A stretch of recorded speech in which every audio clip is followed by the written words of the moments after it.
அன்பு நெஞ்சங்களுக்கு சஞ்சு மாஸ் வ்ளாகோட அன்பான வணக்கம். நாம் இந்த வீடியோவில் என்ன பார்க்க போகிறோன்னா, நாங்கள் சித்திரக்கனி அன்னைக்கு திருச்செந்தூர் போய் சுப்பிரமணிய சுவாமியை தரிசனம் பண்ணிட்டு வந்தோம். அதை தான் உங்களுக்கு இந்த வீடியோவில் நான் கொண்டு வந்திருக்கேன். பாருங்கள், பார்த்துட்டு மறக்காமல் எப்படி இருக்குன்னு சொல்லுங்கள். அதே போல் உங்கள் எல்லாத்துக்காகவும் மனசார வேண்டிட்டு வந்திருக்கேன். நம்ம எல்லாத்தையும் திருச்செந்தூர் முருகர் நல்லபடியாக காப்பாற்றுவார்.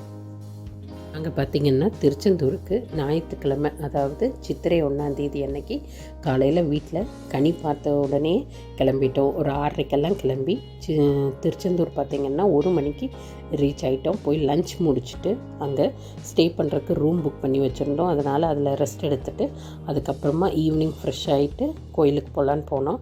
நல்ல கூட்டம் இருந்தது. நாங்களும் பயந்துகிட்டே தான் போனோம். சாமி தரிசனம் பண்ணுறதுக்கெல்லாம் ரொம்ப லேட் ஆகிடுமோ என்னமோன்ட்டு.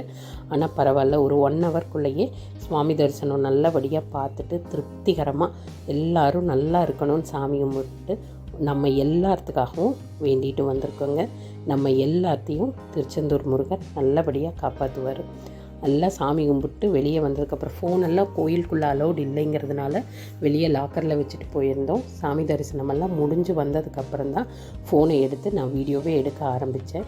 அதுக்கப்புறம் பார்த்திங்கன்னா கடற்கரையில் வந்து நின்று கொஞ்ச நேரம் அந்த கடல் அலையெல்லாம் ரசிச்சுக்கிட்டே அங்கே வந்திருக்கிற மக்களும் எந்த அளவுக்கு மகிழ்ச்சியாக இருக்காங்க, இப்படி கொண்டாடிட்டுருக்குறாங்கங்கிறது எல்லாம் அப்படியே நாங்களும் கண்குளிர எல்லாம் பார்த்துட்டு திரும்ப ரூமுக்கு கிளம்பி வரும்போது பார்த்திங்கன்னா தங்க ரதத்தில் சாமி ஊர்வலத்துக்கு ரெடியாக இருந்தது.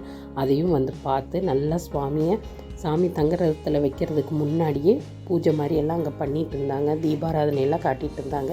அங்கேயும் போய் நின்று சாமியை கும்பிட்டுட்டு அப்புறம் நாங்கள் கிளம்பிட்டோம். அந்த இடத்துல பார்த்திங்கன்னா அதுக்கு முன்னாடி, அதாவது சாமியை தங்க ரதத்தில் எடுத்து வைக்கிறதுக்கு அந்த இடத்துலையே தெய்வான யானையும் நின்றுட்டு இருந்தது. நிறைய பேர் அங்கே போய் ஆசீர்வாதம் வாங்கிட்டு இருந்தாங்க. நாங்களும் போய் யானைகிட்ட நல்லபடியாக தெய்வானைகிட்ட ஆசீர்வாதம் வாங்கிட்டு அப்படியே கிளம்பி ரூமுக்கு வந்துட்டோம். எண்டுக்கு வந்துட்டோம். வ்ளாக் எப்படி இருக்குது என்னங்கிறத மறக்காமல் கமெண்ட் செக்ஷனில் சொல்லுங்கள். சஞ்சு மாஸ் வ்ளாகை சப்ஸ்கிரைப் பண்ணி பெல் ஐக்கானை கிளிக் பண்ணிக்கோங்க.